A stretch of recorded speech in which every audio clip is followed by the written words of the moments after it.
The Assembly will hear an address by His Excellency Robert Mugabe, President of the Republic of Zimbabwe, and I request protocol to escort His Excellency.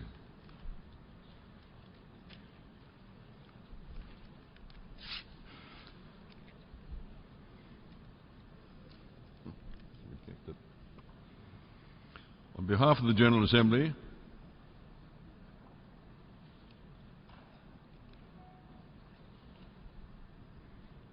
I have the honor to welcome to the United Nations His Excellency Robert Mugabe, President of the Republic of Zimbabwe, and I invite His Excellency to address the Assembly.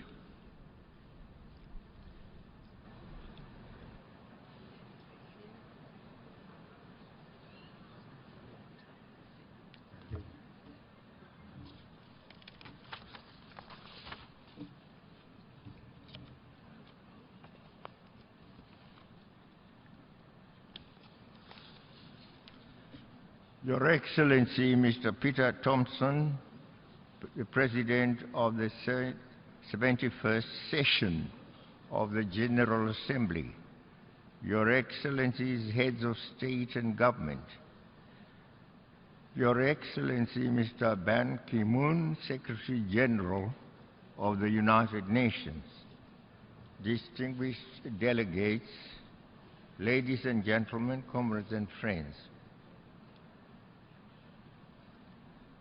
Let me begin by congratulating you, Ambassador Thompson, on your election to the presidency of the 71st Session of the United Nations General Assembly.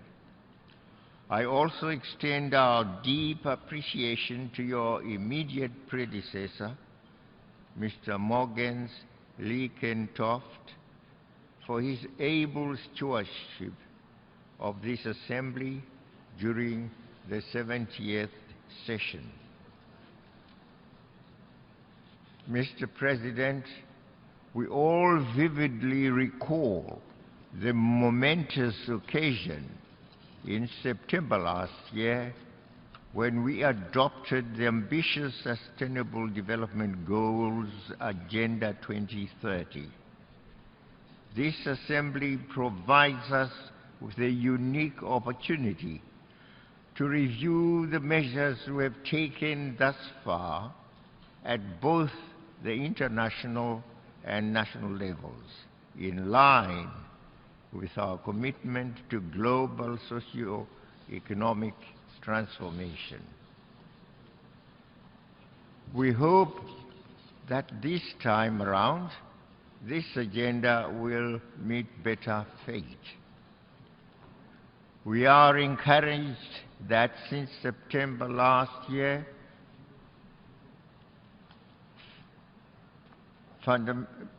fundamental steps have been and are being taken at various levels to implement Agenda 2030.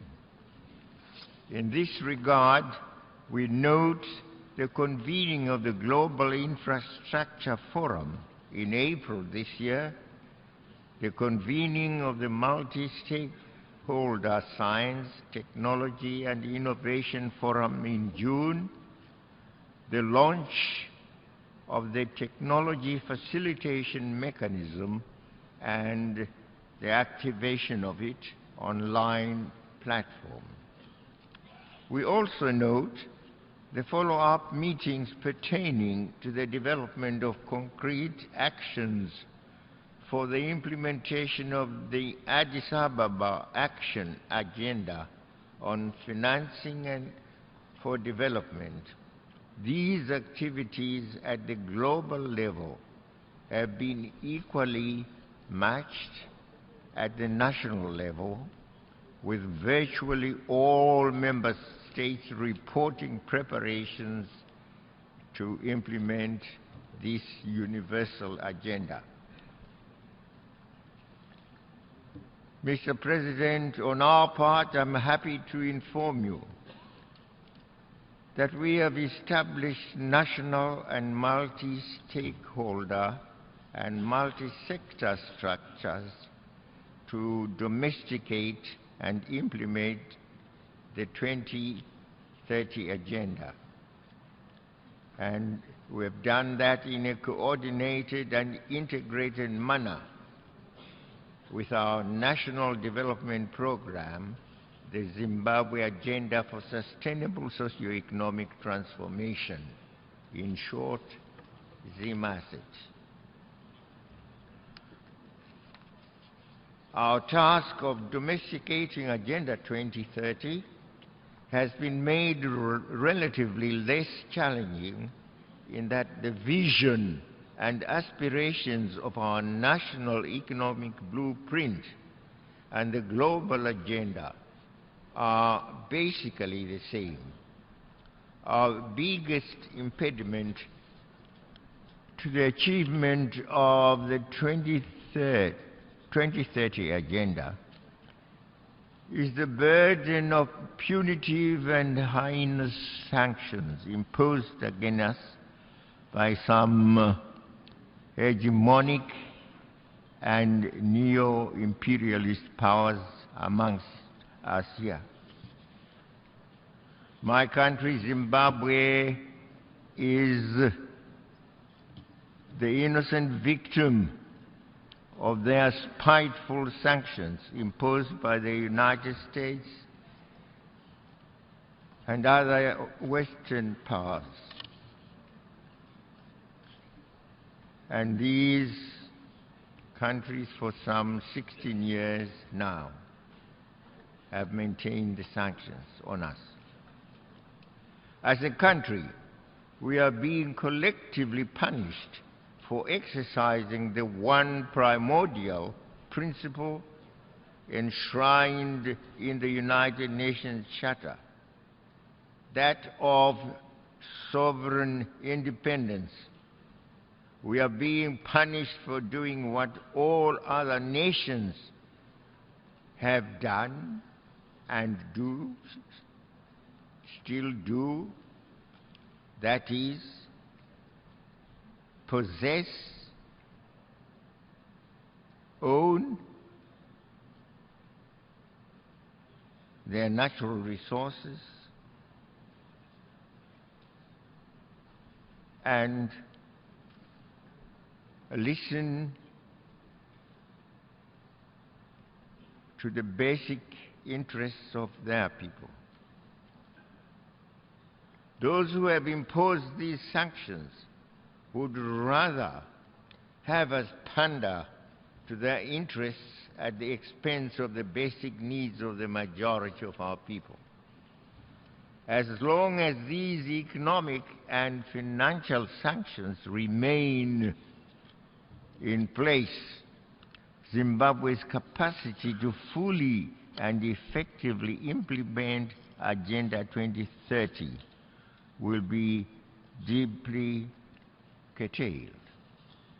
I repeat my call to Britain, Europe, and the United States and their allies to remove the illegal and unjustified sanctions against my country and its people.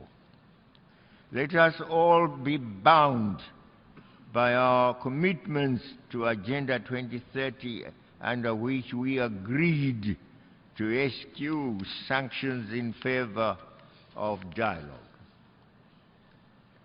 Mr. President, this session of the General Assembly will elect the next Secretary General of our organization. We have witnessed commendable efforts aimed at making the selection process of the next Secretary General inclusive and transparent. The greater involvement of the General Assembly and therefore of the majority of our membership does not, however, mask the opaqueness of the process at the Security Council level. We expect the current experience to lead to a more inclusive and transparent process in the future. Mr. President, for over 20 years, many of us have come to this rostrum, pleading and demanding the reform of the Security Council. Today we are no closer to achieving that goal than we were 20 years ago. This is so in spite of the universal acknowledgement of the injustice, unfairness, and inappropriateness of the current composition of the Security Council. We now have an opportunity in the ongoing negotiations, in the intergovernmental negotiations, to redress this unjustifiable and unjust situation in the interests of a strong and more united organization capable of delivering on its mandate. Mr. President, our common commitment to leaving no one behind demands that we address the plight of people still living under colonialism and its occupation. The people of Palestine have lived under occupation and persecution for over 49 years. It is high time that the United Nations, in particular the Security Council, fulfilled its charter duties and obligations by implementing its resolutions, which include Resolution 181, Resolution 242, and Resolution 338. The two-state solution based on the pre-June 1967 borders should now be pursued within set parameters and set timelines. This is the only way to achieve durable peace in the Middle East. On our own continent, the United Nations is duty-bound by the principle in the Charter to redouble its efforts in ensuring full realization of the right of self-determination for the people of Western Sahara. Agenda 2030 recognizes that sustainable development cannot be achieved without the full realization of the rights of the peoples living under colonial and foreign occupation. We urge the holding of the independence referendum for the Sahrawis without much further delay. Let me conclude by thanking the Secretary General, Mr. Ban Ki-moon, for the tremendous work he has done during his tenure. We have appreciated his presence at the African Union summits and his visits to Africa as clear testimony to his commitment to and partnership with Africa in advancing the cause of freedom, development, peace, and security. The security of our continent. We particularly applaud the Secretary General's leadership in mobilizing the entire United Nations system and indeed the international community to partner with Africa in stopping and rolling back the Ebola epidemic, which claimed thousands of lives and undermined Africa's socio-economic development. He has indeed been an indefatigable advocate for self-determination and a persistent champion for inclusive development, peace, and the building coalitions to deal with humanitarian and other crises. We wish him well in all his future endeavors, and I'm sure many of us will miss him, especially we of Africa. I want to thank you.